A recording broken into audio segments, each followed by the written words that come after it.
بسم اللہ الرحمن الرحیم۔ آج کے لیکچر میں ہم صنعت حسن تعلیل کو پڑھیں گے۔ صنعت حسن تعلیل کی تعریف اور صنعت حسن تعلیل کو اشعار کی مثالوں سے سمجھنے کی کوشش کریں گے، جس سے صنعت حسن تعلیل کو سمجھنا ہمارے لیے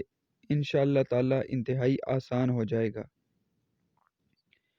علم بدیع کے سلسلے میں مختلف صنعتوں کا مطالعہ جاری ہے اور انشاءاللہ نصابی اعتبار سے جتنی صنعتیں ہماری کتاب میں شامل ہیں ہم ان تمام صنعتوں کو پڑھیں گے۔ اس کے علاوہ شاعری میں مشہور ہونے والی کچھ اور صنعتیں ان کو بھی ہم زیر بحث لائیں گے۔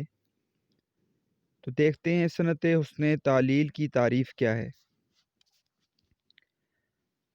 حسن کا مطلب ہوتا ہے خوبصورتی،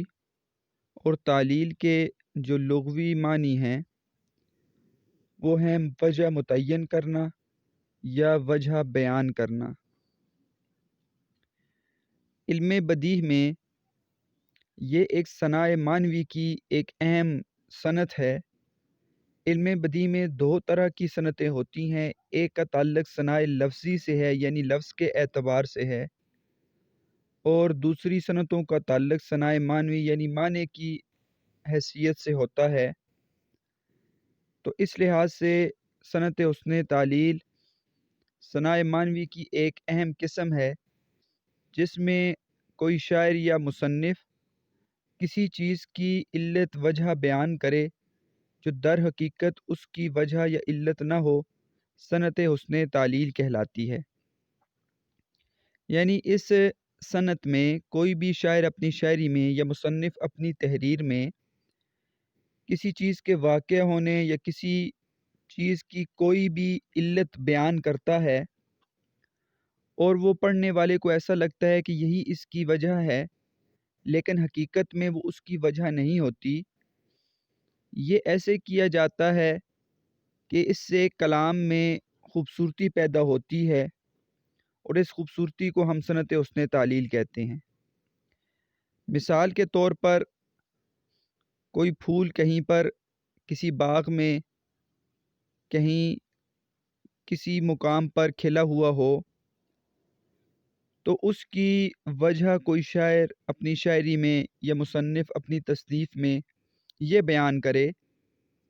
کہ یہ پھول اس لیے کھلا ہوا ہے کہ یہ بلبل کے نغمے پر خوش ہو رہا ہے یا اس کی خوشی میں ہنس رہا ہے۔ تو اب پھول کے کھلنے کی وجہ اپنی تحریر میں بلبل کے نغمے پر خوش ہونا بتائی گئی ہے، جو حقیقت میں اس کی وجہ نہیں ہے، لیکن پڑھنے والا پہلی مرتبہ کچھ دیر کے لیے اس سوچ میں پڑ جاتا ہے کہ کہیں یہ وجہ اس کی حقیقت ہی نہ ہو۔ تو اس سے کلام میں خوبصورتی پیدا ہوتی ہے،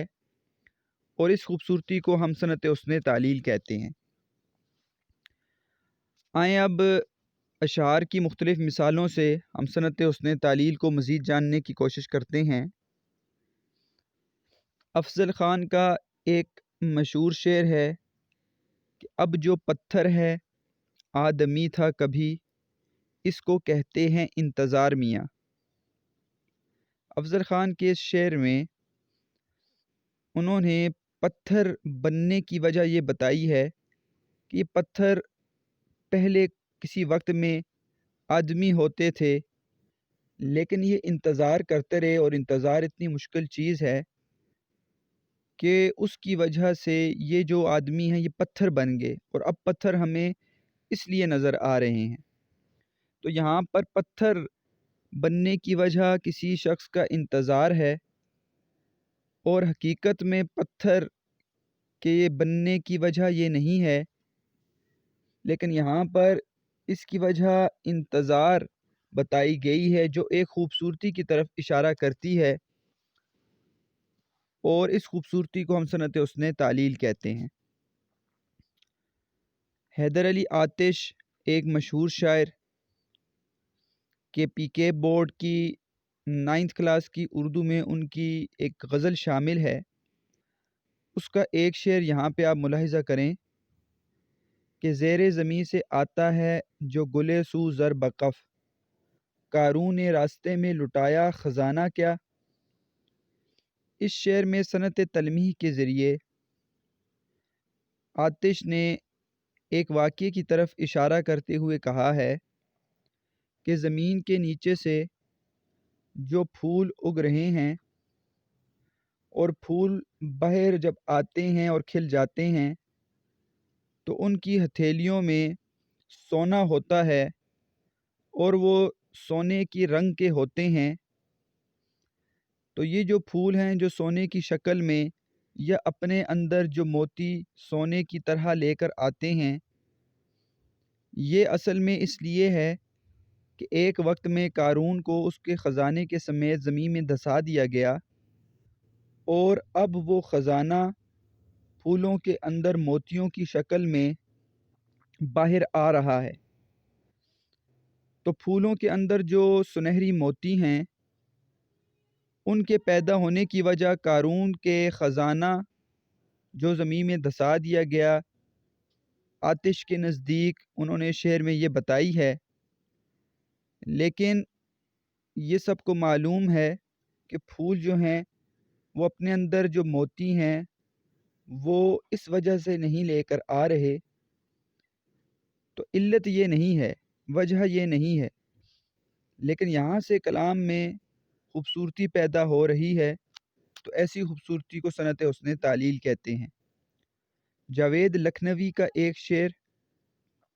پیاسی تھی یہ خود میرے لہو کی، تھی تیز چھری رگے گلو کی۔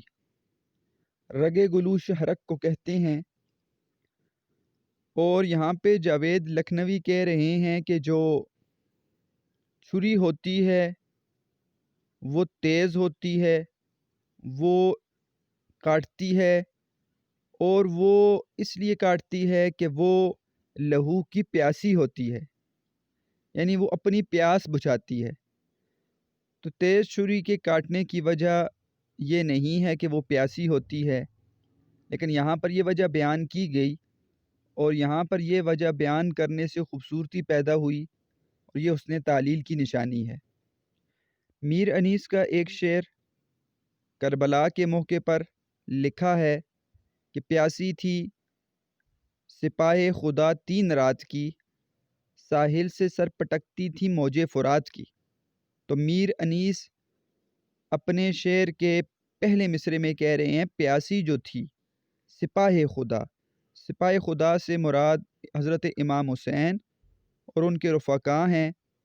جو کربلا کے موقع پر کہہ رہے ہیں کہ 3 رات سے وہ پیاسے تھے، لیکن ان کے قریب موجود دریائے فرات ان کی پیاس بجھا نہ سکا، اور اس غم کی وجہ سے دریائے فرات جو ہے ساحل سے وہ اپنا سر پٹک رہی تھی، اور اس کی موجیں جو تھیں وہ ساحل پر آ کر غم کا اظہار کر رہی تھیں۔ تو دریا کے اندر طغیانی کا آنا یا دریا کا ساحل سے سر پٹکنا اس کی وجہ یہ نہیں ہوتی، لیکن یہاں پر میر انیس نے وجہ بتائی کہ وہ اس لیے سر پٹک رہی تھی کہ وہ حضرت امام حسین اور ان کے رفقا کو سیر نہ کر سکی۔ تو یہاں پر یہ خوبصورتی صنعت حسن تعلیل کی نشانی ہے۔ زلزلے یوں ہی زمینوں پہ نہیں آتے ہیں، کوئی بیتاب تہے خاک تڑپتا ہوگا۔ اس شعر میں شاعر زمین پر زلزلے آنے کی وجہ یہ بتا رہے ہیں کہ زمین کے نیچے کوئی بے چین، کوئی بیتاب، کوئی غمزدہ شخص تڑپتا ہے، جس کی وجہ سے زمینوں پر زلزلے آتے ہیں، لیکن حقیقت میں زلزلے کے آنے کی وجہ یہ نہیں ہے۔ تو یہاں پر وجہ بیتاب شخص کا تڑپنا بتایا گیا ہے، جو صنعت حسن تعلیل ہے۔ غالب کا ایک خوبصورت شعر کہتا ہے کون، نالہ بلبل کو بے اثر، پردے میں گل کے لاکھ جگر چاک ہو گئے۔ غالب کہتے ہیں کہ بلبل کا غم، بلبل کے رونے کو کوئی بے اثر نہیں سمجھتا، کیونکہ اس کے رونے کی وجہ سے جو پھول ہے اس کے جگر کے لاکھ یعنی بہت سارے ٹکڑے ہو گئے۔ تو اب پھول کی پتیاں، آپ کو پتہ ہے کہ پھول کی پتیاں جو ہوتی ہیں وہ ٹکڑوں میں ہوتی ہیں، اور یہاں پر ان کے ٹکڑوں کے ہونے کی وجہ نالہ بلبل یعنی بلبل کا رونا بتایا گیا ہے، جو حقیقت میں اس کی وجہ یہ نہیں ہے۔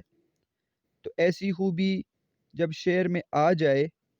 کہ جو حقیقت میں اس کی وجہ نہ ہو، تو وہ صنعت حسن تعلیل کہلاتی ہے۔